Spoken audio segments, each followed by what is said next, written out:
Hi everyone, welcome to my third daily edition.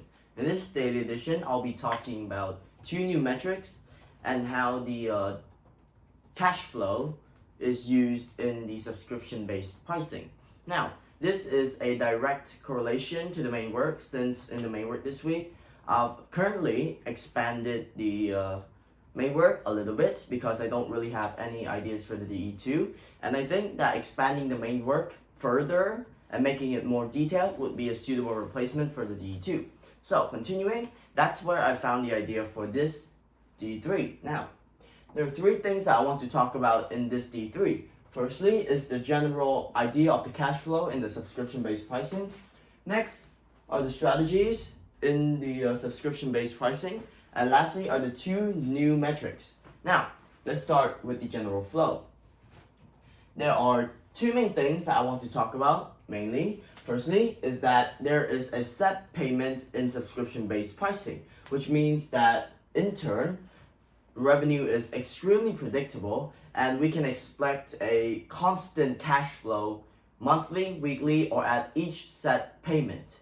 So there's no need to wonder like when the next project is coming up, like my prior companies, which I think aren't really well made. If further is that with more customers, it means more growth.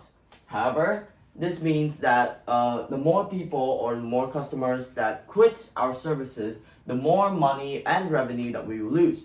Because our company operates on a subscription-based pricing, this means that our revenue directly correlates to the amount of users that is on our platform right now. So let's say I have 100 customers and they generate me, let's say, 100,000 K each year. K dollars, as in dollars, $100,000. Now, let's say that 40% of my customers get out because my services aren't that good.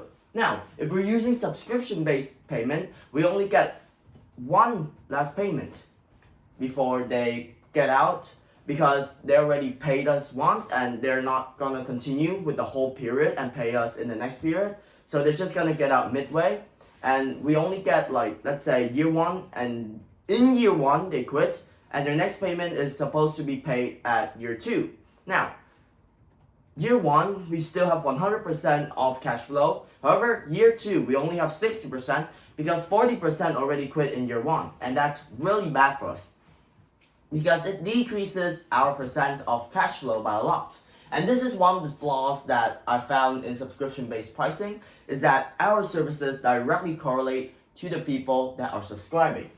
Now, in addition, the timing of our expenses and the customer's cash flow in the subscription needs to be accurate, because if we spend money, too much money, before the cash flow comes in, we'd be in debt. And with debt, even if the money did come in, we'd still have to pay some interest, which means that subscription-based pricing has three main things. Firstly, although it has a predictable revenue, it directly correlates to customers and how much people use it, and the timing of the expenses and the cash flow needs to be extremely accurate. Now, the strategies in order to increase cash flow when using this strat about the subscription-based pricing. There are four main things. Firstly is to encourage longer plans, because with longer plans, we provide our services for longer, hence gaining the trust of the customers, and because we have the trust of the customers, they're going to be more likely to just buy our services more in the future and subscribe more. So this means that by encouraging longer plans, we secure a more stable position in the market. Next is going to be reducing subscription cancellation.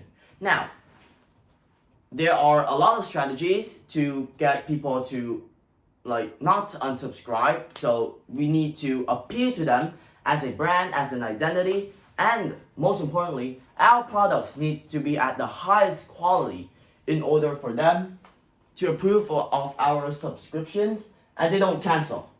Now, next is going to be automate billing, because with billing automation, we don't need to ask the customers to remember their upcoming payment or what. We just need to wait for the app to connect to their account and then transfer cash to our account. It's that simple.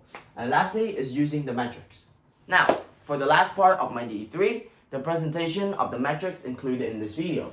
Firstly is the MRR, or the formula for this is the number of active subscriptions multiplied by the average revenue for each subscription.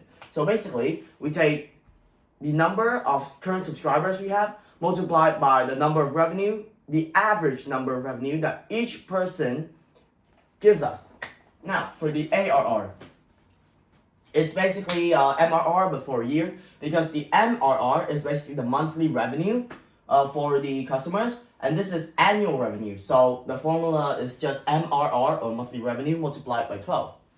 So that's all for my DE3 this week. Thanks a lot for listening, and thanks for listening. Yeah, I guess.